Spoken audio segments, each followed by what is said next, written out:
que tu vois mon écran? Oui, OK. Dans la on était dernière fois, rendu à quel chapitre? chapitre 12. 12. Mhm. Ah oui, OK.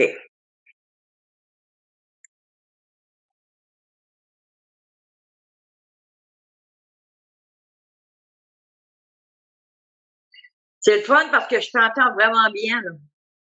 Oui, c'est bon. Là, j'ai deux équipements. Là, j'ai juste laissé le micro de l'ordinateur. D'habitude, j'utilise un micro, bon, un peu plus perfectionné de côté, mais ça va, c'est pas grave. Ouais. L'important, c'est d'être entendu. Oui, Donc, nous allons prier, nous allons commencer. oui. Merci éternel, Dieu de gloire et de bonté, pour ta grâce et ta miséricorde ce matin. Nous avoir permis, éternel, d'être en vie, d'être en santé et de lire ta parole. Père éternel, beaucoup, éternel, ne pourront certainement pas nous rejoindre aujourd'hui, mais nous espérons qu'ils sont en santé et que tu les gardes dans ta protection. Éternel, aujourd'hui, les équipements n'ont pas fonctionné tels que voulu, mais par ta grâce et par ta miséricorde, nous espérons que tu nous permettras, éternel, de parcourir les écrits tels que prévu encore ce matin. Mets nos cœurs à ta disposition, mets nos esprits à ton écoute, pour que nous puissions écouter et entendre ce que nous lisons pour pouvoir le mettre en pratique. Ainsi, nous t'avons invoqué au nom de Yahshua HaMashiach, siècle des siècles. Amen. Amen. Je vais lire le Oui. livre de Lévitique, chapitre 12, au verset 1. L'Éternel parla à Moïse et dit, parle aux enfants d'Israël et dit, lorsqu'une femme deviendra enceinte et qu'elle enfantera un mâle, elle sera impure pendant 7 jours. Elle sera impure comme au temps de son indisposition menstruelle. Le 8e jour, l'enfant sera circoncis. Elle restera encore 33 jours à se purifier de son sang. Elle ne touchera aucune chose sainte. Elle n'ira point au sanctuaire jusqu'à ce que les jours de sa purification soient accomplis. Si elle enfante une fille, elle sera impure pendant 2 semaines. Comme au temps de son indisposition mensuelle, elle restera 66 jours à se purifier de son sang. Lorsque les jours de sa purification seront accomplis, pour un fils ou pour une fille, elle apportera au sacrificateur à l'entrée de la tente d'assignation un agneau d'un an pour l'holocauste et un jeune pigeon ou une tourterelle pour le sacrifice d'expiation. Le sacrificateur les sacrifiera devant l'Éternel et fera pour elle l'expiation, et elle sera purifiée du flux de son sang. Telle est la loi pour la femme qui enfante un fils et une fille. Si elle n'a pas de quoi se procurer un agneau, elle prendra 2 tourterelles ou 2 jeunes pigeons, l'un pour l'holocauste et l'autre pour le sacrifice d'expiation. Le sacrificateur fera pour elle l'expiation et elle sera pure. Amen. Amen. Est-ce qu'il y a des questions, des commentaires aussi? Ça me fait juste penser dans Luc, quand Marie a eu Jésus, le Sauveur, Christ, puis qu'ils avaient été au temple. Dans quel sens? Je comprends pas. euh, pour offrir des sacrifices, elle avait offert Ah oui, ah oui, ah oui, ah oui, ah oui. Oh, oui, oui, oui, oui. Ça, c'est une bonne, ok, oui, oui, oui, oui, oui. Euh, bon, c'est bien que tu fasses cette remarque, n'est-ce pas? Parce que lorsqu'on lit le Nouveau Testament, c'est comme si, bon, je veux dire avant, ou alors pour ceux qui sont encore dans le christianisme, c'est comme si les yeux sont voilés, de sorte que on ne voit pas les autres actions que les différents acteurs font, les oui. actions de sacrifice, les actions de garder les commandements. C'est comme si ils ne voient pas ça en fait. Mhm. Mais pourtant, même après la naissance ou après la mort de Christ, la vie continuait comme à la normale, comme dans l'Ancien Testament, rien n'avait changé. Oui, Oui, oui. oui. Donc, on peut constater, grâce à ton commentaire, que Marie et Joseph gardaient la loi et ils Ah oui, savaient quoi faire lorsqu'un enfant naît. oui. Mais c'est juste qu'il y en a beaucoup qui disent, après la mort du Christ, il n'y avait plus besoin. Ben, moi, je sais que c'est pas ça, là. La loi n'a jamais été abolie. Voilà. Bien. Bon, ici, c'est plutôt court comme chapitre. Nous allons passer au prochain chapitre. Oui. Euh, bon, je vais encore lire juste pour égaliser, OK? OK. Bien. Euh, Lévitique chapitre 13. L'Éternel parla à Moïse et à Aaron et dit, lorsqu'un homme aura sur la peau de son corps une tumeur, une dartre ou une tache blanche qui ressemblera à une plaie de lèpre sur la peau de son corps, on l'amènera au sacrificateur Aaron ou à l'un de ses fils qui sont sacrificateurs. Le sacrificateur examinera la plaie qui est sur la peau du corps. Si le poil de la plaie est devenu blanc et que la plaie paraisse plus profonde que la peau du corps, c'est une plaie de lèpre. Le sacrificateur qui aura fait l'examen déclarera cet homme impur. S'il y a sur la peau du corps une tache blanche qui ne paraisse pas plus profonde que la peau et que le poil ne soit pas devenu blanc, le sacrificateur enfermera pendant 7 jours celui qui a la plaie. Le sacrificateur l'examinera le 7e jour.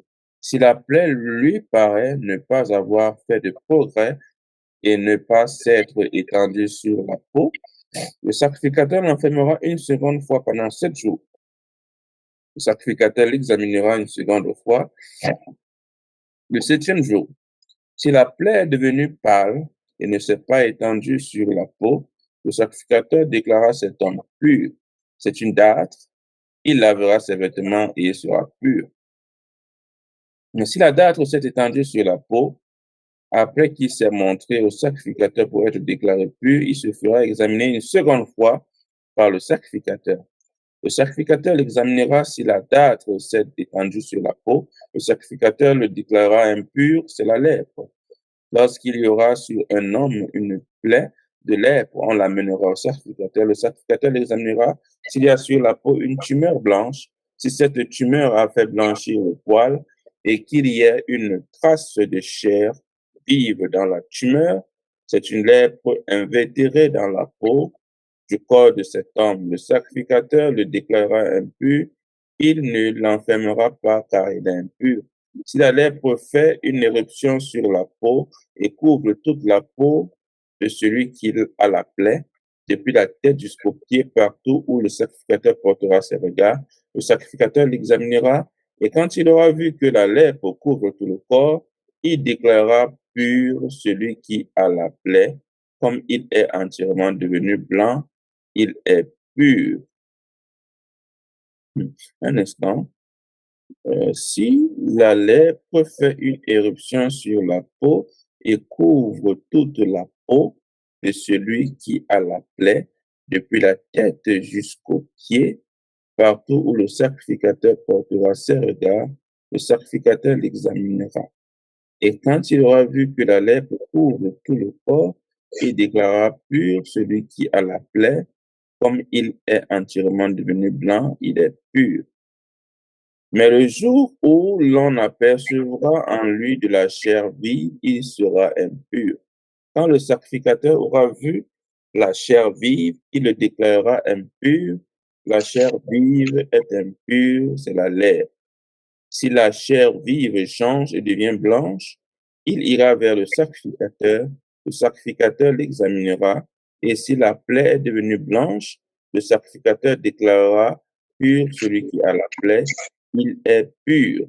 Lorsqu'un homme aura eu sur la peau de son corps un ulcère qui a été guéri, et qu'il se manifestera à la place où était l'ulcère, une tumeur blanche ou une tache d'un blanc rougeâtre, cet homme se montrera au sacrificateur. Le sacrificateur l'examinera si la tache paraît plus enfoncé que la peau et que le poil soit devenu blanc, le sacrificateur le déclarera impur. C'est une plaie de lèpre qui a fait éruption dans l'ulcère. Si le sacrificateur voit qu'il n'y a point de poil blanc dans la tache, qu'elle n'est pas plus enfoncée que la peau et qu'elle est devenue pâle, il enfermera cet homme pendant 7 jours. Si la tache s'est étendue sur la peau, le sacrificateur le déclarera impur, c'est une plaie de lèpre. Mais si la tache est restée à la même place et ne s'est pas étendue, c'est une cicatrice de l'ulcère, le sacrificateur le déclarera pur.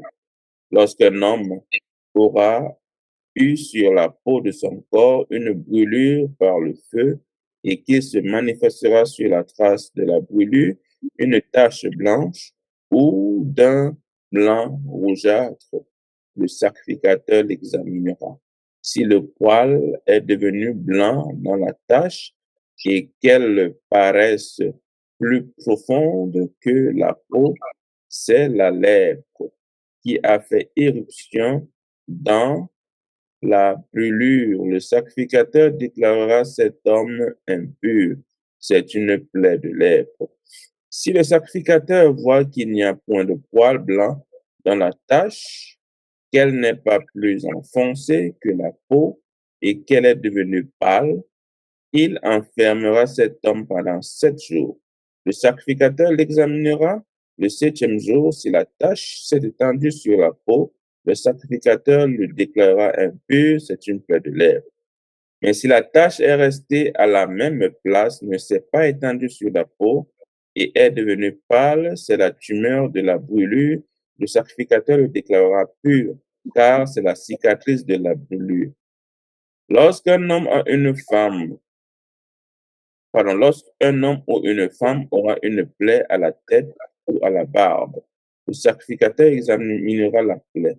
Si elle paraît plus profonde que la peau et qu'il y ait du poil jaunâtre et mince, le sacrificateur déclarera cet homme impur, c'est la teigne, c'est la lèpre de la tête ou de la barbe. Si le sacrificateur voit que la plaie de la teigne ne paraît pas plus profonde que la peau et qu'il n'y a point de poil noir, il enfermera pendant 7 jours celui qui a la plaie de la teigne. Le sacrificateur examinera la plaie le 7e jour. Si la teigne ne s'est pas étendue, s'il n'y a point de poil jaunâtre, et si elle ne paraît pas plus profonde que la peau, celui qui a la teigne se rasera, mais il ne rasera point la place où est la teigne. Et le sacrificateur l'enfermera une seconde fois pendant 7 jours. Le sacrificateur examinera la teigne le 7e jour. Si la teigne ne s'est pas étendue sur la peau et si elle ne paraît pas plus profonde que la peau, le sacrificateur le déclarera pur, il lavera ses vêtements et il sera pur. Mais si la teigne s'est étendue sur la peau après qu'il a été déclaré pur, le sacrificateur l'examinera. Et si la teigne s'est étendue sur la peau, le sacrificateur n'aura pas à rechercher s'il y a du poil jaunâtre, il est impur. Si la teigne lui paraît ne pas avoir fait de progrès et qu'il n'y ait plus du poil noir, la teigne est guérie, il est pur et le sacrificateur le déclarera pur. Lorsqu'un homme ou une femme aura sur la peau de son corps des taches, le sacrificateur l'examinera. S'il y a sur la peau de son corps des taches d'un blanc pâle, ce ne sont que des taches qui ont fait éruption sur la peau, il est pur. Lorsqu'un homme aura la tête dépouillée de cheveux, c'est un chauve, il est pur. S'il a la tête dépouillée de cheveux du côté de la face, c'est un chauve par devant, il est pur. Mais s'il y a dans la partie chauve de devant ou de derrière une plaie d'un blanc rougeâtre, c'est la lèpre qui a fait éruption dans la partie chauve de derrière ou de devant. Le sacrificateur l'examinera s'il y a une tumeur de plaie d'un blanc rougeâtre dans la partie chauve de derrière ou de devant semblable à la lèpre sur la peau du corps. C'est un homme lépreux, il est impur. Le sacrificateur le déclarera impur, c'est à la tête qu'est sa plaie. Le lépreux atteint de la plaie portera ses vêtements déchirés et il aura la tête nue. Il se couvrira la barbe et criera impur, impur. Aussi longtemps qu'il aura la plaie, il sera impur, il est impur. Il habitera seul, sa demeure sera hors du camp. Lorsqu'il y aura sur un vêtement une plaie de lèpre, sur un vêtement de laine ou sur un vêtement de lin, à la chaîne ou à la trame de lin ou de laine sur une peau ou sur quelques ouvrages de peau, et que la plaie sera verdâtre ou rougeâtre sur le vêtement ou sur la peau, à la chaîne ou à la trame ou sur un objet quelconque de peau, c'est une plaie de lèpre et elle sera montrée au sacrificateur. Le sacrificateur examinera la plaie et il enfermera pendant 7 jours ce qui en est attaqué. Il examinera la plaie le 7e jour. Si la plaie s'est étendue sur le vêtement, à la chaîne ou à la trame, sur la peau ou sur l'ouvrage quelconque fait de peau, c'est une plaie de lèpre invétérée, l'objet est impur. Il brûlera le vêtement, la chaîne ou la trame de laine ou de lin, l'objet quelconque de peau sur lequel se trouve la plaie, car c'est une lèpre invétérée, il sera brûlé au feu. Mais si le sacrificateur voit que la plaie ne s'est pas étendue sur le vêtement, sur la chaîne ou sur la trame, sur l'objet quelconque de peau, il ordonnera qu'on lave ce qui est attaqué de la plaie et il l'enfermera une seconde fois pendant 7 jours. Le sacrificateur examinera la plaie après qu'elle aura été lavée. Si la plaie n'a pas changé d'aspect, il ne s'est pas étendu, l'objet est impur. Il sera brûlé au feu, c'est une partie de l'endroit ou de l'envers qui a été rongé. Si le sacrificateur voit que la plaie est devenue pâle après avoir été lavée, il l'arrachera du vêtement ou de la peau, de la chaîne ou de la trame.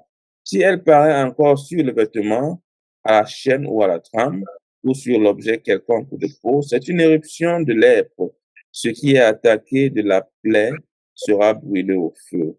Le vêtement, la chaîne ou la trame, l'objet quelconque de peau qui a été lavé et d'où la plaie a disparu sera lavé une seconde fois et il sera pur. Telle est la loi sur la plaie de la lèpre lorsqu'elle attaque les vêtements de la laine, de laine ou de lin, la chaîne ou la trame, ou un objet quelconque de peau, et d'après laquelle ils seront déclarés purs ou impurs. Amen. Amen.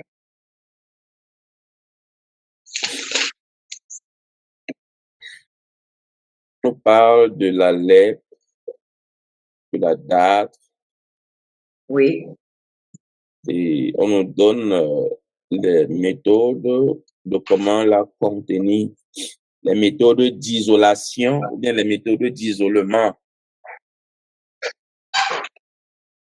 Et on peut voir que l'Éternel prenait très, très au sérieux cette plaie de lèpre. oui. Est-ce que c'était une punition de Dieu, ça?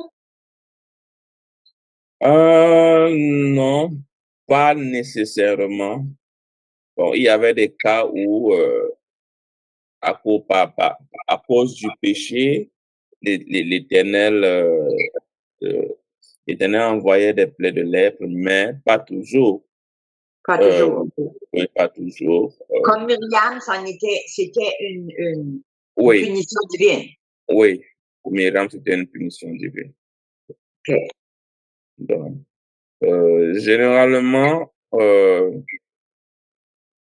la lèpre est toujours une conséquence d'une vie de quelque chose d'impur, ou bien de quelque chose que nous avons fait et qui se manifeste maintenant de cette manière d'impureté.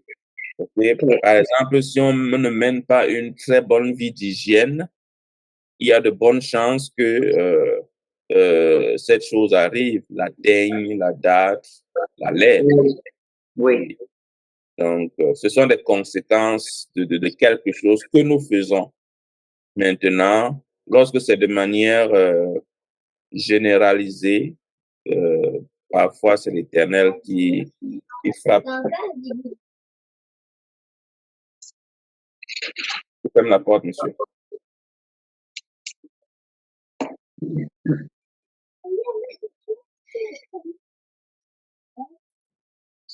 Un instant.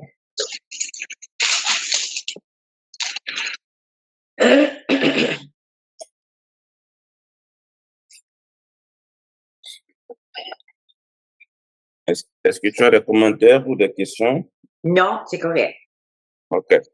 Bon, je pense que tu peux lire le chapitre 14. Oui. Lévitique, chapitre 14, verset 1.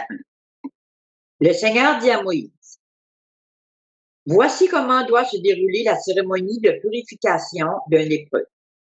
Lorsqu'on va le présenter au prêtre, celui-ci sort du camp pour l'examiner. Si l'homme est guéri de sa lèpre, le prêtre ordonne qu'on apporte pour lui 2 oiseaux vivants et purs, du bois de cèdre, de la laine teinte en cramoisi et une branche d'hysope. Il faut égorger l'un des oiseaux au-dessus d'un récipient en terre contenant de l'eau de source. Il prend l'autre oiseau et le plonge avec le bois de cèdre, la laine cramoisie et la branche d'hysope dans le sang de l'oiseau qu'on a égorgé. Il fait alors 7 aspersions sur l'homme qui doit être purifié de la lèpre. Il déclare l'homme pur. Puis, il laisse l'oiseau vivant s'envoler vers la pleine campagne. L'homme lave ses vêtements, rase tous ses poils et prend un bain qui le purifie. Ensuite, il regagne le camp, mais demeure hors de sa tente pendant 1 semaine. Le 7e jour, il rase de nouveau ses cheveux, sa barbe, ses sourcils et tous ses autres poils, puis il lave ses vêtements et prend un bain. Alors, il est purifié. Le 8e jour, l'homme prend 2 agneaux sans défaut, une agnelle d'1 an sans défaut, une offrande de 9 kilos de farine pétrie avec de l'huile et un demi-litre d'huile. Le prêtre qui précise la cérémonie place l'homme avec ses présents devant le Seigneur à l'entrée de la tente de la rencontre. Il prend celui des agneaux qui est destiné à un sacrifice de réparation, de même que le demi-litre d'huile, et il le présente devant le Seigneur avec le geste rituel. Il égorge l'agneau à l'endroit où l'on égorge un animal offert en sacrifice pour le pardon ou en sacrifice complet, c'est-à-dire dans un endroit réservé du sanctuaire. En effet, le sacrifice de réparation, comme le sacrifice pour le pardon, est une offrande strictement réservée à Dieu et qui revient au prêtre. Le prêtre prend du sang de l'animal et en dépose sur la lobe de l'oreille droite de l'homme, ainsi que sur le pouce de sa main droite et de son pied droit. Il prend ensuite l'huile et en verse dans sa main gauche. Il y trempe son index droit et fait 7 aspersions devant le Seigneur. Puis, il le dépose un peu sur la lobe de l'oreille droite de l'homme, ainsi que sur le pouce de sa main droite et de son pied droit, là où il a déjà déposé du sang de l'agneau. Il verse l'huile qui est dans sa main sur la tête de l'homme et effectue sur lui le geste rituel de la purification devant le Seigneur. Le prêtre offre le sacrifice pour obtenir le pardon des dieux et effectue de nouveau sur l'homme le geste qui se libère de son impureté. Après quoi, il égorge l'animal destiné au sacrifice complet et le brûle en entier sur l'autel avec l'offrande de farine. Alors, une dernière fois, il effectue sur l'homme le geste rituel qui le rend pur. Si l'homme est pauvre et n'a pas de disposition d'offrande nécessaire, il prend un seul agneau destiné au sacrifice de réparation et qui sera présenté au Seigneur pour obtenir la purification, une offrande de 3 kilos de farine pétrie avec de l'huile et un demi-litre d'huile. Il prend aussi 2 tourterelles ou 2 pigeons, suivant ce qu'il possède. L'un destiné à un sacrifice pour le pardon et l'autre à un sacrifice complet. Le 8e jour, il apporte ce présent au prêtre à l'entrée de la tente de la rencontre, devant le Seigneur, pour la cérémonie de purification. Le prêtre prend l'agneau et l'huile et la présente au Seigneur avec des gestes rituels. Il égorge l'agneau, prend de son sang et en dépose sur la lobe de l'oreille droite de l'homme, ainsi que sur le pouce de sa main droite et de son pied droit. Il verse de l'huile dans sa main gauche. Avec son index droit, il en fait 7 aspersions devant le Seigneur. puis il en dépose un peu sur la loupe de l'oreille droite de l'homme, ainsi que sur le pouce de sa main droite et de son pied droit, là où il y a déjà déposé du sang de l'agneau. Il verse l'huile qui reste dans sa main sur la tête de l'homme et effectue sur lui le geste rituel de la purification devant le Seigneur. Le prêtre prend une des tourterelles ou des pigeons, suivant ce que l'homme possédait, et il l'offre en sacrifice pour obtenir le pardon. Puis il offre l'autre oiseau en sacrifice complet, accompagné de l'offrande de farine. Il effectue alors sur l'homme le geste rituel de la purification devant le Seigneur. Telles sont les instructions concernant un lépreux qui n'a pas à sa disposition ce qui est normalement nécessaire pour la cérémonie de purification. Le Seigneur dit à Moïse et à Aaron, quand vous serez entrés dans le pays de Canaan, quand je vais vous donner en propriété, si je fais apparaître une tache de moisissure dans une maison de votre nouveau pays, le propriétaire de la maison ira annoncer au prêtre, j'ai aperçu une sorte de tache dans ma maison. Le prêtre ordonnera de vider la maison avant de s'y rendre, lui-même pour examiner la tache. De cette manière, rien de ce qui se trouvait dans la maison ne sera tenu pour impur. Ensuite, le prêtre entrera dans la maison pour examiner la tache. Si la tache comporte des cavités verdâtres ou rougeâtres, si elle forme comme un creux sur le mur de la maison, le prêtre sortira sur les pas de la porte et fermera la maison pour une semaine. Le 7e jour, le prêtre reviendra pour un nouvel examen. Si la tache s'est étendue sur le mur de la maison, le prêtre ordonnera d'arracher les pierres atteintes de la moisissure et de les jeter dans un lieu impur hors de la ville. Il fera gratter le crépi de tous les murs intérieurs de la maison et on déversera les déchets dans le lieu impur hors de la ville. Ensuite, on prendra d'autres pierres pour remplacer les premières et un autre enduit pour récrépir la maison.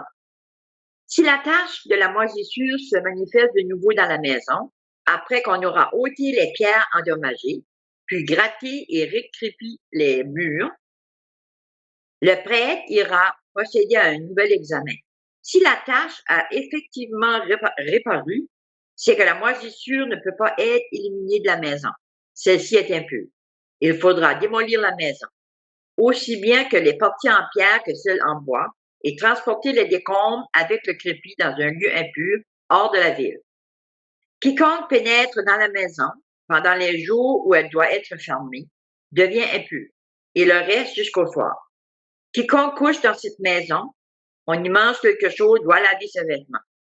Si le prêtre, lors de l'examen, constate que la tache n'a pas reparu après le récrépissage de la maison, il déclarera que la maison est pure, puisque la moisissure a été éliminée. Pour la cérémonie de purification de la maison, le prêtre prendra 2 oiseaux, du bois de cèdre, de la laine teinte ou cramoisie et une branche d'hysope. Il égorgera l'un des oiseaux au-dessus d'un récipient en terre contenant de l'eau de source.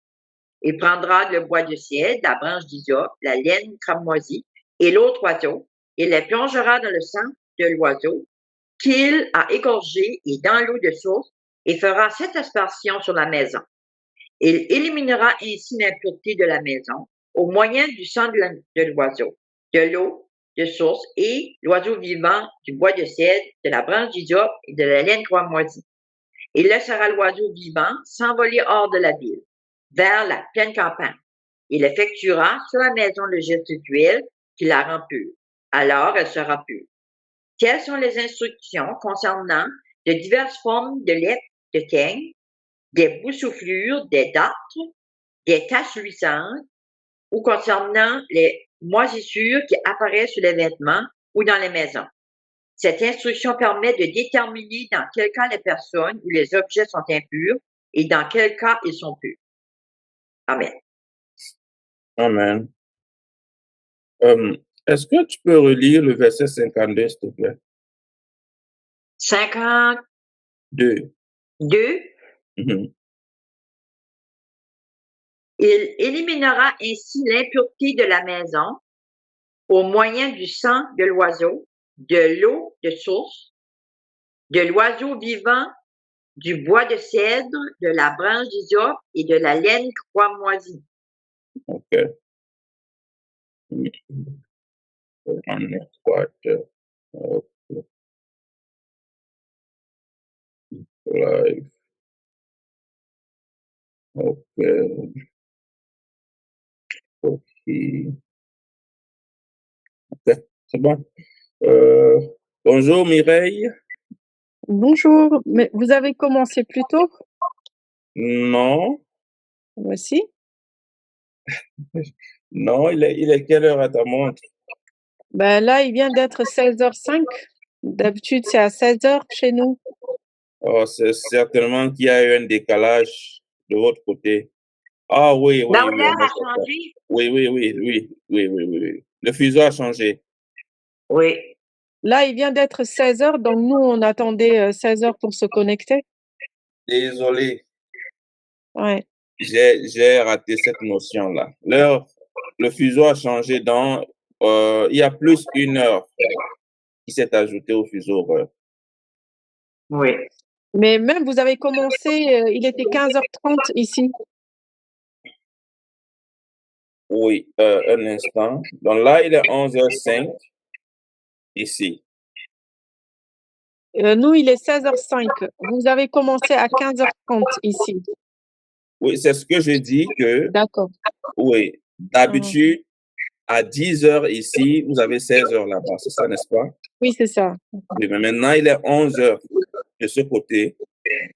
Donc, ça veut dire que nous avons commencé tôt, en effet. Oui. Oui, c'est ça. Donc, nous, on attendait, comme d'habitude, OK. 16h pour regarder le lien.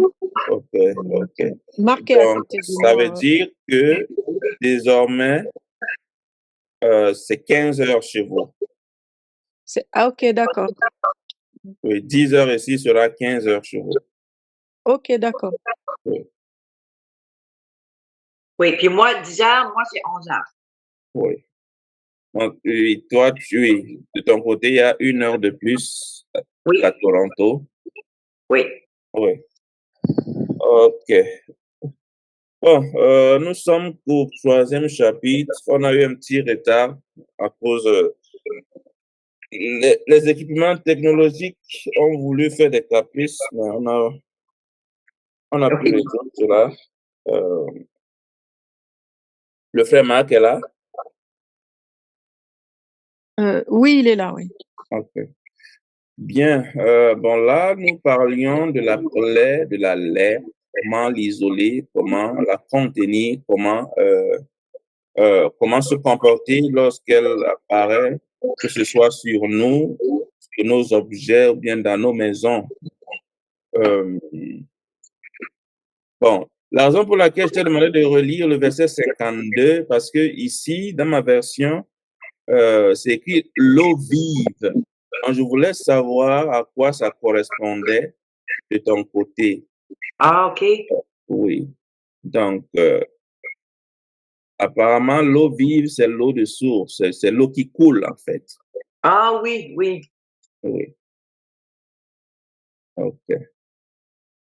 Bien. Je pense que c'est plutôt direct. Ce que nous venons de lire, Vous êtes sur quel chapitre? chapitre 14, Ok. c'est plutôt direct sur ce que nous venons de lire et peut-être que nous n'aurons pas les mêmes aptitudes ou bien les mêmes... un instant.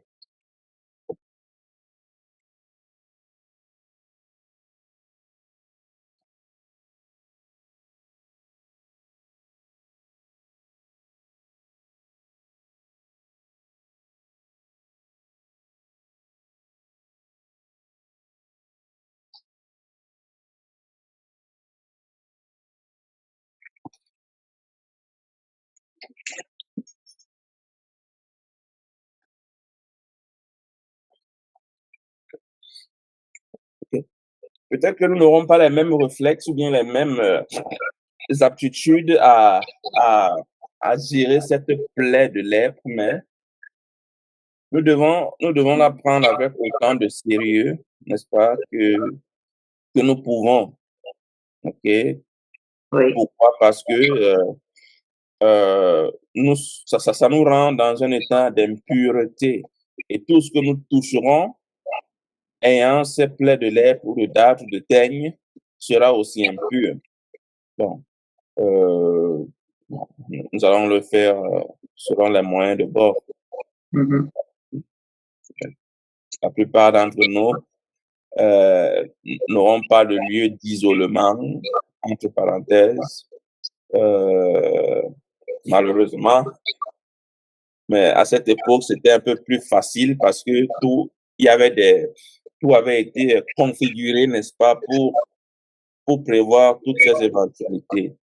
Mhm. Donc, s'il n'y a plus de questions, mais les commentaires aussi, je pense que la sœur Mireille pourra lire le prochain chapitre. Chapitre 15. Est-ce que c'est moi qui le lis ou c'est... Mireille peut lire si elle est disposée. Mireille, tu es là? Oui, je suis là, je suis là. J'avais oublié d'enlever le micro. Okay. J'avais commencé à lire même. Alors, chapitre 15. Le Seigneur dit à Moïse. Olive, tu peux enlever ton micro, s'il te plaît? Oui. Merci. Le Seigneur dit à Moïse et à Aaron, dites aux Israélites, tout homme atteint d'un écoulement génital est impur. Voici en quoi consiste l'impureté liée à son écoulement, que sa chair le laisse couler ou qu'elle le retienne, telle est son impureté. Tout lit sur lequel se couche celui qui est atteint d'un écoulement sera impur, et tout objet sur lequel il s'assied sera impur. Celui qui touche son lit lavera ses vêtements, se lavera avec de l'eau et sera impur jusqu'au soir. Quiconque s'assied sur l'objet sur lequel s'est assis celui qui est atteint d'un écoulement lavera ses vêtements, se lavera avec de l'eau et sera impur jusqu'au soir. Quiconque touche le corps de celui qui est atteint d'un écoulement, lavera ses vêtements, se lavera avec de l'eau et sera impur jusqu'au soir. Et celui qui est atteint d'un écoulement crache sur un homme pur. Celui-ci lavera ses vêtements, se lavera avec de l'eau et sera impur jusqu'au soir. Toute celle sur laquelle est monté celui qui est atteint d'un écoulement sera impur. Quiconque touche une chose qui a été sous lui, quelle qu'elle soit, sera impur jusqu'au soir. Celui qui porte de telles choses lavera ses vêtements, se lavera avec de l'eau et sera impur jusqu'au soir. Quiconque est touché par celui qui est atteint d'un écoulement et ne sait pas rincer les mains avec de l'eau, lavera ses vêtements, se lavera avec de l'eau et sera impur jusqu'au soir. Le récipient de terre qu'a touché celui qui est atteint d'un écoulement, on le brisera. Tout récipient de bois, on le rincera avec de l'eau. Lorsque celui qui est atteint d'un écoulement sera purifié de son écoulement, il comptera 7 jours pour sa purification. Il lavera ses vêtements, il lavera son corps avec de l'eau vive, il sera pur. Le 8e jour, il prendra 2 tourterelles ou 2 colombes, il viendra devant le Seigneur à l'entrée de la tente de la rencontre et il les donnera au prêtre. Le prêtre en offrira une en sacrifice pour le péché et l'autre en holocauste. Le prêtre fera sur lui, devant le Seigneur, l'expiation de son écoulement. L'homme qui a un épanchement de semonce lavera tout son corps avec de l'eau et sera impur jusqu'au soir. Tout vêtement et toute peau atteinte par la semence seront lavés avec de l'eau et seront impurs jusqu'au soir. Lorsqu'un homme a des rapports sexuels avec une femme, ils se laveront avec de l'eau et seront impurs jusqu'au soir. La femme qui a un écoulement de sang restera 7 jours dans sa souillure menstruelle. Quiconque la touchera sera impur jusqu'au soir. Tout lit sur lequel elle se couche pendant sa souillure menstruelle sera impur, et toute chose sur laquelle elle s'assied sera impure. Quiconque touche son lit lavera ses vêtements, se lavera avec de l'eau et sera impur jusqu'au soir. Quiconque touche un objet sur lequel elle s'est assise lavera ses vêtements, se lavera avec de l'eau et sera impur jusqu'au soir. S'il y a quelque chose sur le lit ou sur l'objet sur lequel elle s'est assise, en y touchant, on se rendra impur jusqu'au soir. Si un homme couche avec elle et que sa souillure menstruelle vienne sur lui, il sera impur pendant 7 jours. Tout lit sur lequel il se couchera sera impur. La femme qui est atteinte d'un écoulement de sang pendant plusieurs jours, en dehors du temps de sa souillure menstruelle, ou celle dont l'écoulement dure au-delà de sa souillure menstruelle, sera impure tous les jours de son écoulement, impur comme les jours de sa souillure menstruelle. Tout lit sur lequel elle se couche pendant la durée de cet écoulement sera comme le lit de sa souillure menstruelle, et tout objet sur lequel elle s'assied sera impur de la même impureté que celle de sa souillure menstruelle. Quiconque y touche sera impur, celui-ci lavera ses vêtements, se lavera avec de l'eau et sera impur jusqu'au soir. Si elle est purifiée de son écoulement, elle comptera 7 jours, ensuite et elle sera pure. Le 8e jour, elle prendra 2 tourterelles ou 2 colombes et elle les apportera au prêtre à l'entrée de la tente de la rencontre. Le prêtre en offrira une en sacrifice pour le péché et l'autre en holocauste. Le prêtre fera sur elle, devant le Seigneur, l'expiation de son écoulement impur. Vous ferez en sorte que les Israélites se tiennent à l'écart quand ils sont en état d'impureté. Ainsi, ils ne mourront pas à cause de leur impureté, en rendant impure ma demeure qui est au milieu d'eux. Telle est la loi concernant celui qui est atteint d'un écoulement, celui qui se rend impur par un épanchement de semences. Celle qui est souillée par ces règles, l'homme ou la femme qui a un écoulement génital, et l'homme qui couche avec une femme impure. Amen. Man, Amen. c'est compliqué, hein? C'est très compliqué. C'est très, Oh très, mon très Dieu. compliqué. Waouh,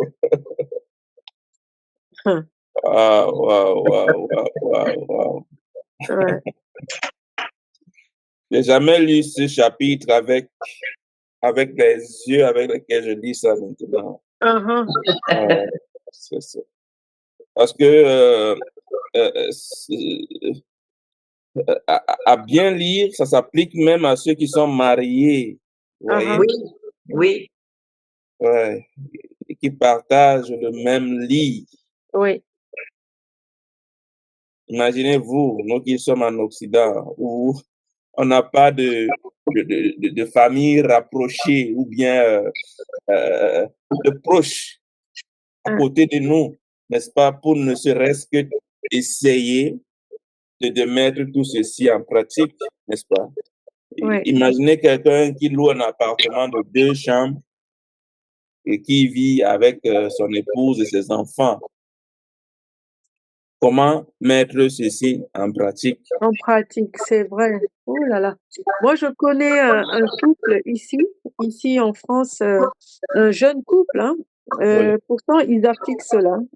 Quand la femme est à ses menstrues, ils ne dorment pas dans la même chambre. Pourtant, ils sont dans un appartement de 2 chambres. Ils ont 2 enfants de 2 chambres, mais pendant les menstrues de la femme, eh ben, je pense qu'il y en a un qui dort dans le salon, mais ils dorment pas ensemble. oui, oui, bon, ça c'est faisable. Hein. Mais comment fait-on lorsqu'on doit, par exemple, qui prépare la nourriture? C'est ça. Ah, qui, ça. qui prépare les enfants pour aller à l'école, par exemple. Mes frères, à ce stade-là, aujourd'hui, avec le Mashiach en nous, Mhm. est-ce qu'il n'y a pas un allègement?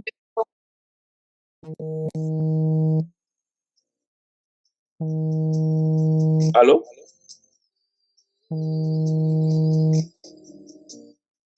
C'est qui? Allô? Ça sonne où? Ça sonne pas chez moi, hein? Oui, ça sonne pas chez moi non plus. Bon. Répète ta question, s'il te plaît. Je dis qu'aujourd'hui, avec le Mashiach en nous, Yashaya Mashiach en nous, Mhm. est-ce qu'on ne doit pas reconsidérer tout ça? Bon, mais Mireille, je comprends très bien. Mhm, S'il faut reconsidérer cela, nous devons tout reconsidérer. mhm. Oui, Je sais pas. Mhm. tu vois. Oui.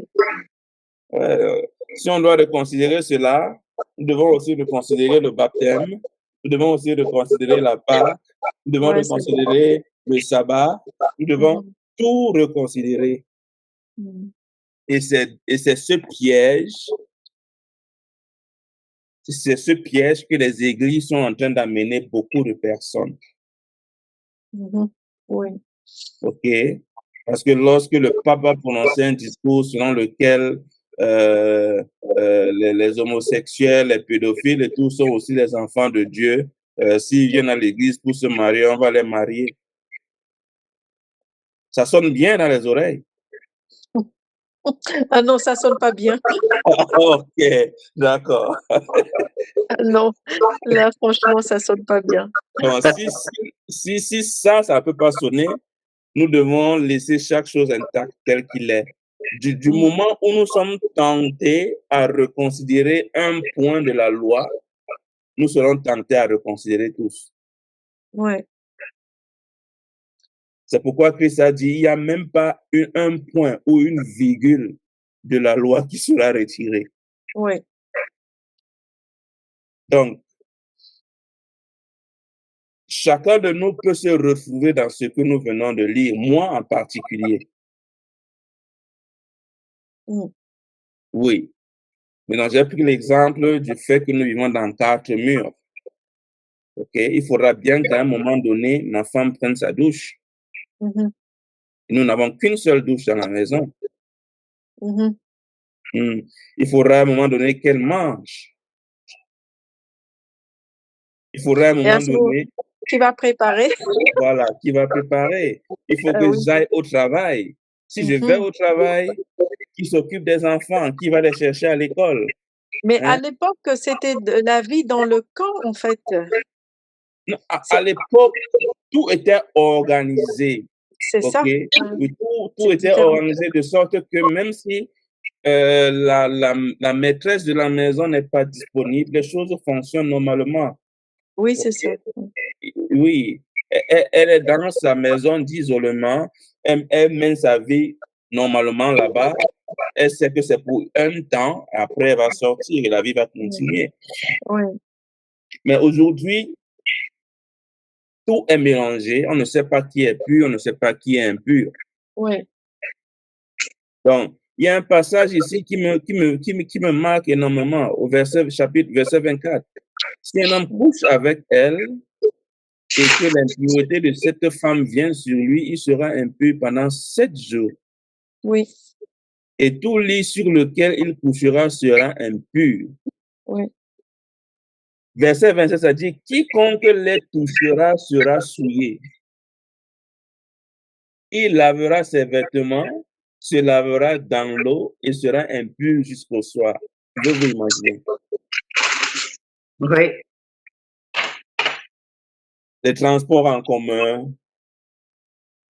les Tout. supermarchés, les Mhm. écoles. Mhm. Donc, c'est un melting pot, un cocktail molotov, comme on dit souvent, un cocktail explosif. Mhm. Si on veut vraiment y mettre les lanternes de la loi et voir les choses telles qu'elles sont. Mhm. Mais c'est pour ça, frère, qu'on ne peut pas faire toute la loi aujourd'hui. Je suis d'accord jusqu'à une certaine mesure, ma sœur. Tout ce que nous pouvons faire, c'est faire le mieux que nous pouvons Oui, parce que c'est compliqué. oui. C'est compliqué. À lire tout ceci, il sera encore mieux de vivre dans une campagne quelque part où on a suffisamment d'espace. Mais pour le faire, on doit être entièrement autonome, c'est-à-dire on ne dépend de rien, de tout ce qui vient de l'extérieur. Et ça, c'est, je dirais, c'est impossible. Non. Ouais, je dirais, c'est impossible. C'est pourquoi le passage qui dit que la terre a été donnée entre les mains de l'impie. Et c'est sa loi qui couvre la face de la terre. Mm. Et ça reflète cela. Okay? Parce que personne ne peut échapper à ceci-là. Personne. Même si tu es le plus, comment on peut dire, le plus extrémiste, il y a au moins une fois où tu as touché quelque chose d'impur. Oui.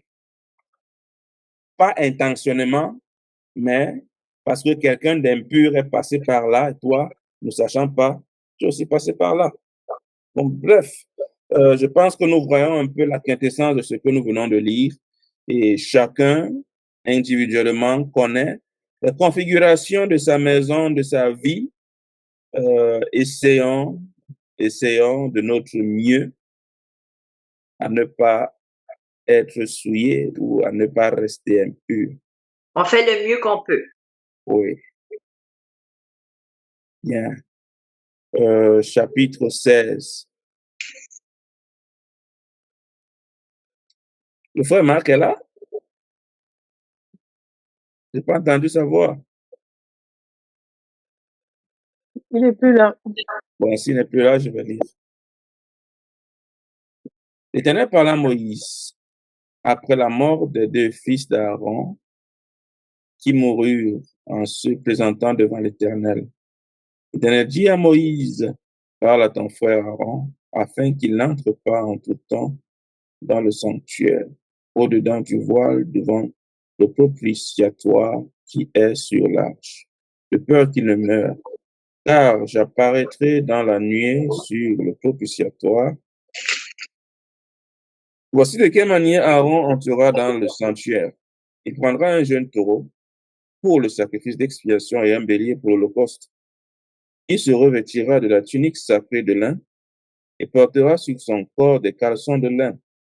Il se ceindra d'une ceinture de lin et il se couvrira la tête d'une tiare de lin. Ce sont les vêtements sacrés dont il se revêtira après avoir lavé son corps dans l'eau. Il recevra de l'assemblée des enfants d'Israël 2 boucs pour le sacrifice d'expiation et un bélier pour l'holocauste. Aaron offrira son taureau expiatoire et il le fera l'expiation pour lui et pour sa maison. Il prendra les 2 boucs et il les placera devant l'Éternel à l'entrée de la tente d'assignation. Aaron jettera le sort sur les boucs, un sort pour l'Éternel et un sort pour Azazel.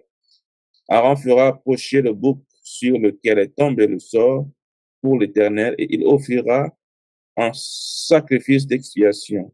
Et le bouc sur lequel est tombé le sort pour Azazel sera placé vivant devant l'Éternel afin qu'il serve à faire l'expiation et qu'il soit lâché dans le désert pour Azazel. Aaron offrira son taureau expiatoire et il fera l'expiation pour lui et pour sa maison. Il égorgera son taureau expiatoire et il prendra un brasier plein de charbon ardent, ôté de dessus de l'autel devant l'Éternel et de 2 poignées de parfum odoriférant en poudre. Il portera ces choses au-delà du voile. Il mettra le parfum sur le feu devant l'Éternel afin que la nuée du parfum couvre le propitiatoire qui est sur le témoignage et il ne mourra point. Il prendra du sang du taureau et il fera l'aspersion avec son doigt sur le devant du propitiatoire vers l'Orient. Il fera avec son doigt 7 fois l'aspersion du sang devant le propitiatoire. Il égorgera le bouc expiatoire pour le peuple et il emportera le sang au-delà du voile. Il fera avec ce sang comme il a fait avec le sang du taureau. Il en fera l'aspersion sur le propitiatoire et devant le propitiatoire. C'est ainsi qu'il fera l'expiation pour le sanctuaire à cause des impuretés des enfants d'Israël et de toutes les transgressions par lesquelles ils ont péché. Il fera de même pour la tente d'assignation qui est avec eux au milieu de leurs impuretés. Il n'y aura personne dans la tente d'assignation lorsqu'il entrera pour faire l'expiation dans le sanctuaire, jusqu'à ce qu'il en sorte. Il fera l'expiation pour lui et pour sa maison et pour toute l'assemblée d'Israël. En sortant, il ira vers l'autel qui est devant l'Éternel et il fera l'expiation pour l'autel. Il prendra du sang du taureau et du bouc et il en mettra sur les cornes de l'autel tout autour. Il fera avec son doigt 7 fois l'aspersion du sang sur l'autel. Il le purifiera et le sanctifiera à cause des impuretés des enfants d'Israël. Lorsqu'il aura achevé de faire l'expiation pour le sanctuaire, pour la tente d'assignation et pour l'autel, il fera approcher le bouc vivant. Aaron posera ses 2 mains sur la tête du bouc vivant et il confessera sur lui toutes ses iniquités des enfants d'Israël et toutes les transgressions par lesquelles ils ont péché. Il les mettra sur la tête du bouc, puis il le chassera dans le désert à l'aide d'un homme qui aura cette charge. Le bouc emportera sur lui toutes leurs iniquités. Dans une terre désolée, il sera chassé dans le désert. Aaron entrera dans la tente d'assignation, il quittera les vêtements de lin qu'il avait mis en entrant dans le sanctuaire et il les déposera là. Il lavera son corps avec de l'eau dans un lieu saint. Il reprendra ses vêtements, puis il sortira, offrira son holocauste et l'holocauste du peuple et fera l'expiation pour lui et pour le peuple. Il brûlera sur l'autel la graisse de la victime expiatoire. Celui qui aura chassé le bouc pour Azazel lavera ses vêtements et lavera son corps dans l'eau. Après cela, il rentrera dans le camp. On emportera hors du camp le taureau expiatoire et le bouc expiatoire dont on a porté le sang dans le sanctuaire pour faire l'expiation, et l'homme brûlera au feu leur peau, leur chair et leurs excréments. Celui qui les brûlera lavera ses vêtements et lavera son corps dans l'eau. Après cela, il rentrera dans le camp. C'est ici, pour vous, une loi perpétuelle. Au 7e mois, le 10e jour du mois, vous humilierez vos âmes. Vous ne ferez aucun ouvrage, ni l'indigène, ni l'étranger qui séjourne au milieu de vous, car en ce jour, on fera l'expiation pour vous, afin de vous purifier, vous serez purifiés de tous vos péchés devant l'Éternel. Ce sera pour vous un sabbat, un jour de repos, et vous humilierez vos âmes. C'est une loi perpétuelle. L'expiation sera faite par le sacrificateur qui a reçu l'onction et qui a été consacré pour succéder à son père dans le sacerdoce. Il se revêtira des vêtements de lin, des vêtements sacrés. Il fera l'expiation pour le sanctuaire de sainteté. Il fera l'expiation pour la tente d'assignation et pour l'autel, et il fera l'expiation pour les sacrificateurs et pour tout le peuple de l'assemblée. Ce sera pour vous une loi perpétuelle. Il se fera une fois chaque année l'expiation pour les enfants d'Israël à cause de leurs péchés. On fit ce que l'Éternel avait ordonné à Moïse. Amen. Amen. Amen. Questions et commentaires? Mhm.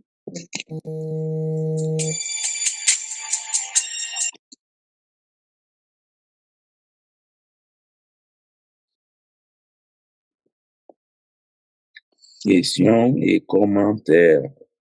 J'en ai pas forcément. OK. Bien. Vous allez voir, j'ai souligné le verset 26 ici. Elle nous dit, celui qui aura chassé le bouc pour Azazel lavera ses vêtements. C'est qui Azazel? C'est qui Azazel? Mhm.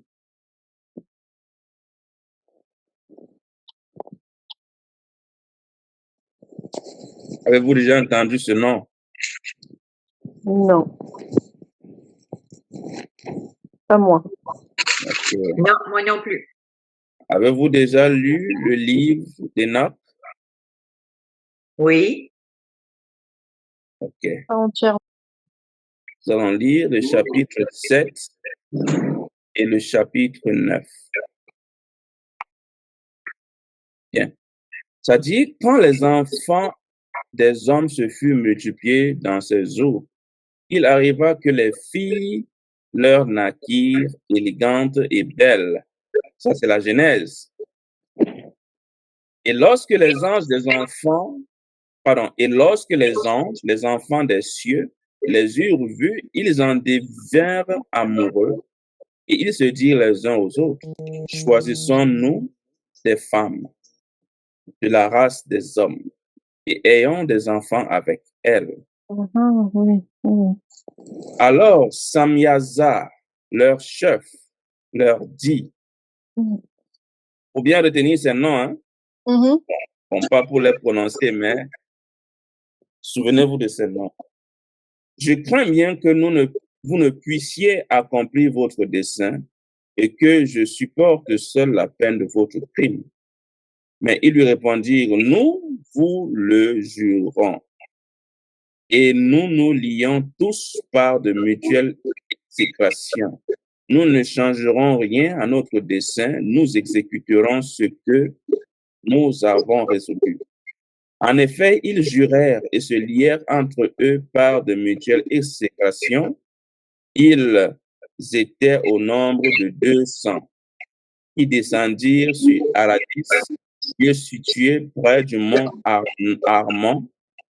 Cette montagne avait été appelée Armon parce que c'est là qu'ils avaient juré et s'étaient liés par des mutuelles exécrations. Je vais donc m'arrêter là avant de continuer. Vous vous rappelez, il y a une maison d'édition appelée Paramount. Elle est réputée dans les films. Oui, oui, oui. Lorsque leurs films commencent, il y a un générique. Ça montre un cheval volant. Oui. Ensuite, une montagne. Oui. Et des étoiles qui viennent entourer cette montagne. Oui. Oui. C'est une représentation de cela. D'accord. Ah. Et ces lieux dont on parle ici, Armon, Aradis, ce sont des lieux qui existent. OK? Et je vous inviterai à faire des recherches là-dessus, juste pour votre propre enrichissement.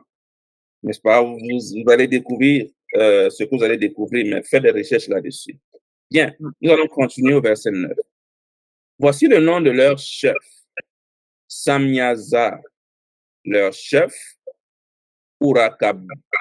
Urakabaramil, Akibil, Danel, Askil, Daraknyal, Azael, Ames, Batral, Anan, Zazebe, Samzavi, Ertaï, Turi, Yomyaï, Razaïl. Tels furent les chefs de ces 200 anges et le reste étaient tous avec eux. Et ils se choisirent chacun une femme et ils s'en approchèrent et ils cohabitèrent avec elles et ils leur enseignèrent la sorcellerie, les enchantements et les propriétés des racines et des arbres. Et ces femmes conçurent et elles enfantèrent des géants dont la taille avait 300 coudées.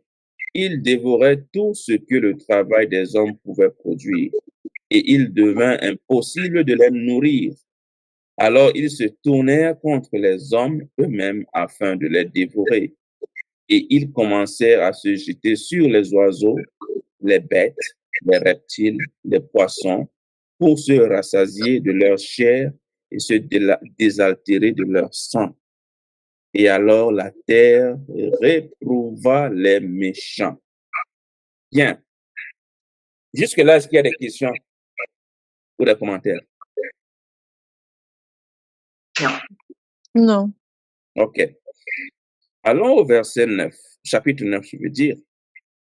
Alors Michaël et Gabriel, Raphaël, Souriel et Uriel abaissèrent des cieux leurs regards sur la terre et virent les flots de sang qui la rougissaient et les iniquités qui s'y commettaient, et ils se dirent les uns aux autres, c'est le bruit de leurs cris. La terre, privée de ses enfants, a élevé sa voix jusqu'aux portes du ciel. Et c'est à vous, ô essence céleste, c'est à vous que les âmes adressent leurs plaintes en disant, obtenez-nous justice du Très-Haut. Alors ils dirent à leur Seigneur et Maître, tu es le Seigneur des seigneurs, le Dieu des dieux, le roi des rois. Le trône de ta gloire s'élève de toute éternité et de toute éternité. Ton nom est sanctifié, glorifié, tu es béni et glorifié à jamais. Tu es le Créateur, le Maître souverain de toutes choses, rien n'est caché à ton regard. Personne.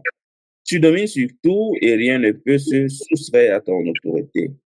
Tu as vu ce que Azaziel a fait. Comment il a enseigné aux hommes toute espèce d'iniquité et comment il a révélé au monde tout ce qui se passe dans les cieux. Bien, c'est ce même Azaziel qu'on parle ici. OK?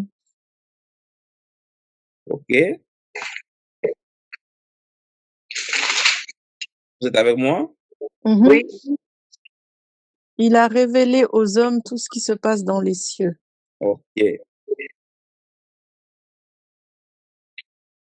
Azazel, c'est un autre nom de Lucifer.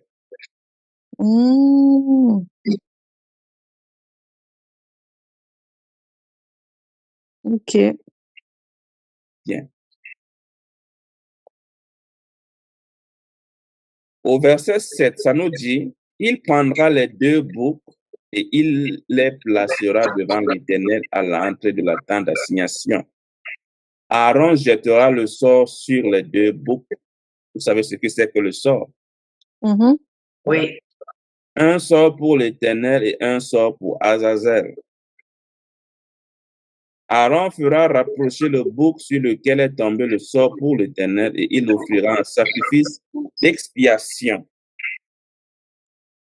Et le bouc sur lequel est tombé le sort pour Azazel sera placé vivant devant l'Éternel afin qu'il serve à faire l'expiation et qu'il soit lâché dans le désert pour Azazel. Bien.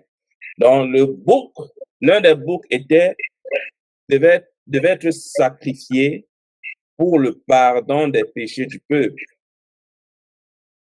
Et l'autre bouc devait servir à porter le péché du peuple. Et il devait être lâché dans le désert pour Azazel. Parce que c'est dans le désert que Azazel réside.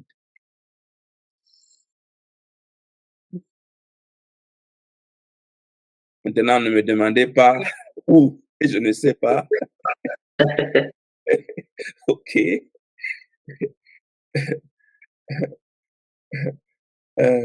C'est étonnant, n'est-ce pas, lorsqu'on lit la Bible d'une œil différente, ce qu'on peut y retrouver, ce qu'on peut y découvrir. Et ce nom-ci, il y a beaucoup de films qui ont été faits avec ce nom. OK. Et beaucoup ne connaissent pas ce nom. OK. Donc, il a beaucoup de noms. Bien. Donc, vous pouvez voir que lorsqu'on a lu le livre de Nob tout à l'heure, que c'est d'un commun accord que ces anges ont décidé de désobéir à l'Éternel. Oui. va savoir pourquoi, d'où ils ont pris leur courage, ils ont fait ce qu'ils ont fait. Bon, chacun portera la peine de son péché de toute façon, eux comme nous, de la même manière. Mm. Bien.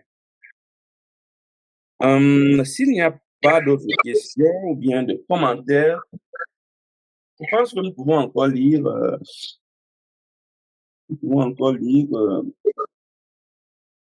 un chapitre. Oui. C'est à mon tour, hein? Oui. OK. Lévitique chapitre 17, verset 1. Le Seigneur dit à Moïse de communiquer les ordres suivants à Aaron, à ses fils et à tous les Israélites. Lorsqu'un Israélite veut abattre un bœuf, un mouton ou une chèvre, dans le camp ou hors du camp, il doit d'abord amener cette bête à l'entrée de la tente de la rencontre pour la présenter en offrande au Seigneur, devant sa demeure sacrée. S'il ne le fait pas, il sera considéré comme coupable d'avoir répandu illégalement le sang d'un être vivant et il sera exclu du peuple d'Israël. Cette règle oblige les Israélites à ne plus abattre des animaux en pleine campagne, mais à les amener au prêtre, à l'entrée de la tente pour les offrir au Seigneur, en sacrifice de communion. Le prêtre asperge alors du sang de l'animal l'autel situé devant la tente, puis il brûle sur cet autel les morceaux gras dont le Seigneur apprécie la fumée odorante. Ainsi, les Israélites cesseront d'offrir des sacrifices aux faux dieux représentés sous forme de bouc, auxquels ils rendent un culte impudique. Cette prescription devra être observée en tout temps par toutes les générations israélites. Quand un Israélite ou un étranger vivant parmi les Israélites veut offrir un sacrifice complet ou un autre sacrifice, il doit amener l'animal à l'entrée de la tente de la rencontre pour offrir au Seigneur. S'il ne le fait pas, il sera exclu du peuple d'Israël. Si un Israélite ou un étranger vivant parmi les Israélites consomme du sang, sous quelque forme que ce soit, le Seigneur interviendra contre lui et l'exclura du peuple d'Israël. C'est dans le sang que réside la vie d'une créature. Le Seigneur vous autorise à utiliser le sang sur l'autel pour obtenir le pardon en votre faveur. En effet, le sang permet d'obtenir le pardon parce qu'il est porteur de vie. Voilà pourquoi le Seigneur a déclaré aux Israélites, aucun d'entre vous et aucun étranger installé en Israël n'a le droit de consommer du sang.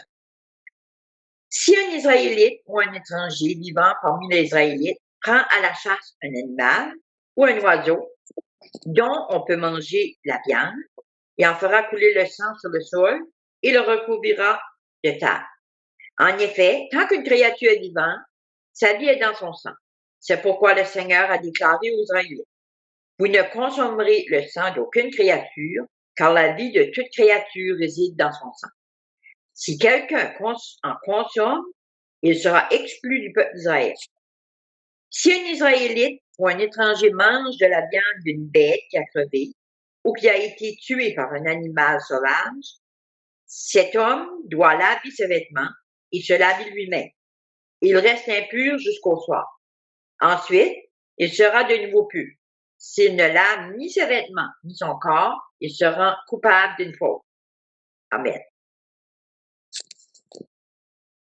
Amen. Est-ce que je peux relire le verset 7? 7. Mhm. Ainsi, les Israélites cesseront d'offrir des sacrifices aux faux dieux, représentés sous forme de bouc, auxquels ils rendent un culte impudique. Cette prescription devra être observée en tout temps par toutes les générations d'Israélites. OK. Bien. Vous vous souvenez, tout à l'heure, on a parlé d'Azazel, n'est-ce pas? Oui. Oui. C'était quel animal qui était relâché pour lui? Je me rappelle plus. Un bouc. Un bouc. Et ici, ils offrent des sacrifices à quel faux dieu? Au verset Au bout. 7. Au bout. Des faux dieux qui sont sous forme de bouc. Oui. OK. Donc, en conclusion, ils offrent des sacrifices à qui? Au faux Dieu. À Azazel. Azazel. Mhm. Nous avons lu ici qu'il y avait un bouc qui était relâché dans le désert, qui portait les péchés du peuple pour Azazel dans le désert, n'est-ce pas? Oui. Et là, au chapitre 17, ça nous dit, au verset 7, qu'ils étaient en train, donc en cachette, ils ont offert des sacrifices à des faux dieux sous forme de bouc. Ce faux dieu, c'est Azazel.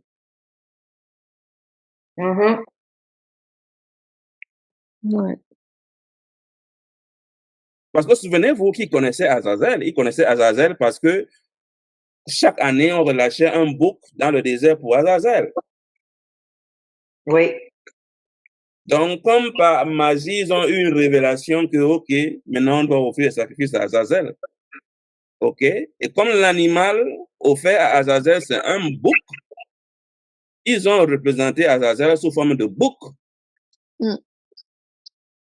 Et nous pouvons voir encore Azazel partout. Pour ceux qui connaissent le film qu'on appelle Peter Pan. Ah oui. Mireille, as-tu déjà entendu parler de Peter Pan? J'ai déjà entendu parler, mais j'ai pas vu le film. C'est un homme, du moins une créature, dans le bas, c'est le bas d'un bouc, et le dessus, c'est un homme. Ouais. Okay? Et lorsque nous allons à Rome, nous pouvons voir les dépictions, n'est-ce pas? Les dépictions de cela. Je vous invite à faire des recherches là-dessus, n'est-ce pas? Et ici, il parle de prostitution. OK? Bon, vous savez ce que la prostitution est de manière figurative et de manière et de manière réelle. Oui. Que ce soit dans un sens ou dans l'autre, c'est ça qu'il s'agit littéralement. Tiens. Au verset C'est pour 10, ça que Jésus, frère, c'est pour ça que Jésus a dit, le Christ a dit, il va mettre les boucs à la gauche puis les brebis à la droite. c'est les boucs, les moutons. Le bouc à la gauche puis la brebis à la droite. Les brebis à la droite. Je pense que c'est mouton au lieu de bouc. Ah, des moutons, oui. Oui. Bon, les moutons et les boucs, ils ont à peu près le même. Non, c'est pas ça. C'est pas ça. Un instant, laisse-moi trouver. Tu connais le passage? Ah, non, je me rappelle pas du passage. Bon, il y a quelques. Bon, peut-être que nous avons le temps d'y revenir. Non, je dirais pas que c'est ça. Je ne dirais pas que c'est ça. OK.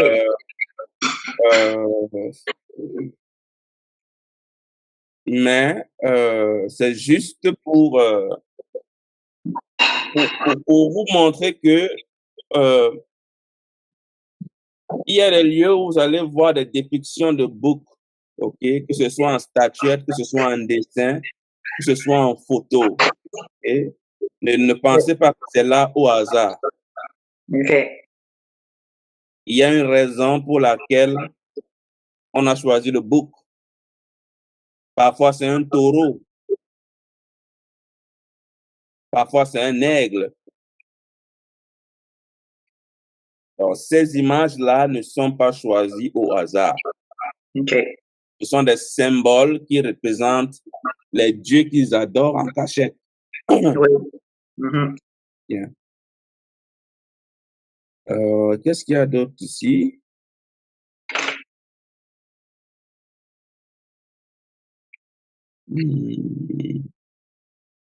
Bien. Verset 13. Si quelqu'un des enfants d'Israël ou des étrangers qui séjournent au milieu d'eux prend à la chasse un animal ou un oiseau qui se mange, il en versera le sang et le couvrira de poussière. Car l'âme de toute chair, c'est son sang qui est en elle. C'est pourquoi j'ai dit aux enfants d'Israël, vous ne mangerez le sang d'aucune chair, car l'âme de toute chair, c'est son sang. Quiconque en mangera sera retranché. Toute personne indigène ou étrangère qui mangera d'une bête morte ou déchirée lavera ses vêtements, se lavera dans l'eau et sera impure jusqu'au soir, puis elle sera pure. Si elle ne lave pas ses vêtements, elle ne lave pas et ne lave pas son corps, elle portera la peine de sa faute. En d'autres termes, la personne sera lapidée. Bien. Ici, au départ, ça nous dit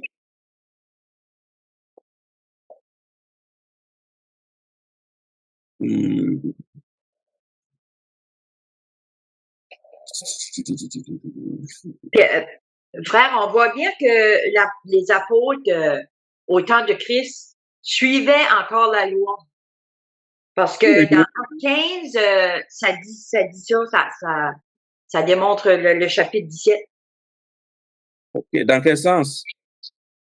Pour ne pas manger de sang. Oui. Dans Acte 15, au verset 19. Un instant. Acte 15, verset 19. Ben oui, tu peux commencer à 20. OK.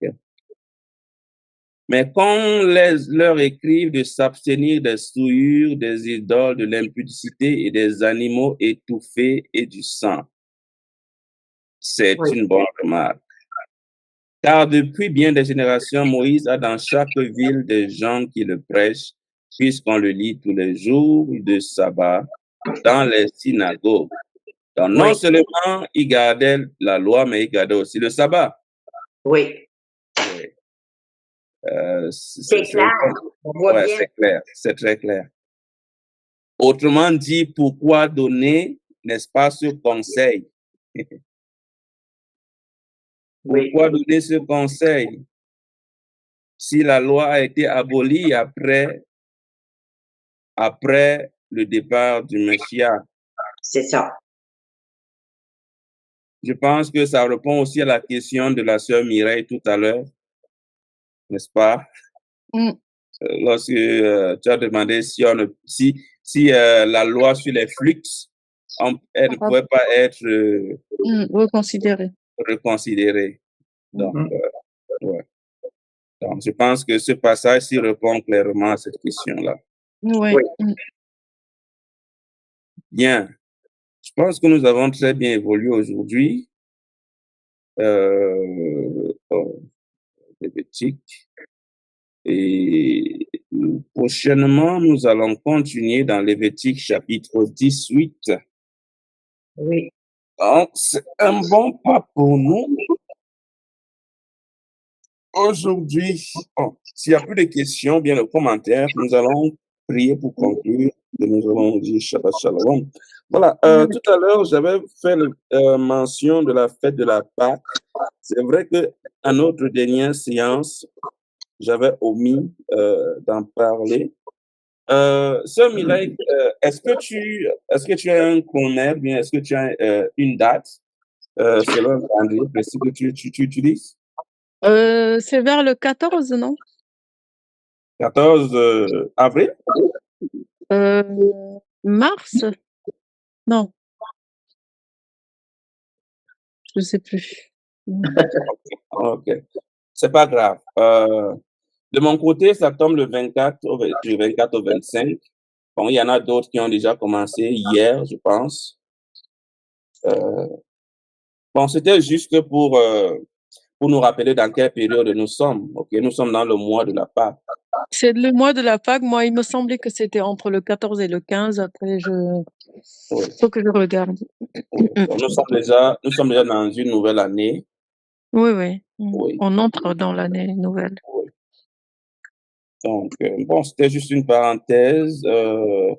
Je disais tantôt à Mireille, à Olive tout à l'heure, que si vous avez des amis, des connaissances qui, euh, qui, qui sont dans la même lancée de garder les commandements de Dieu et qui célèbrent les fêtes bibliques de la bonne manière, n'hésitez pas à les joindre juste pour cette communion fraternelle.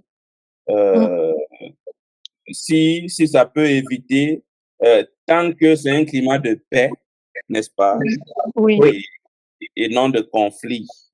bien sûr. Je trouve pas d'inconvénient là-dessus. Pourquoi? Parce que je peux pas vous imposer un calendrier parce que celui que j'utilise, je peux pas signer mordicus que c'est le bon et c'est le seul. Ça serait Oui.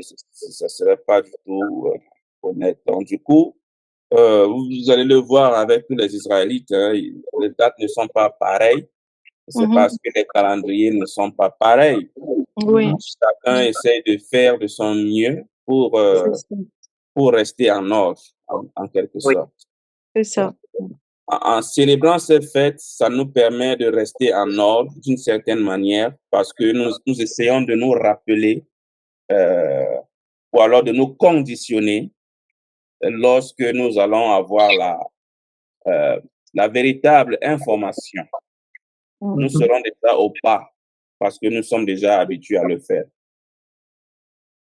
Bien, je pense que ce sera notre conclusion pour aujourd'hui.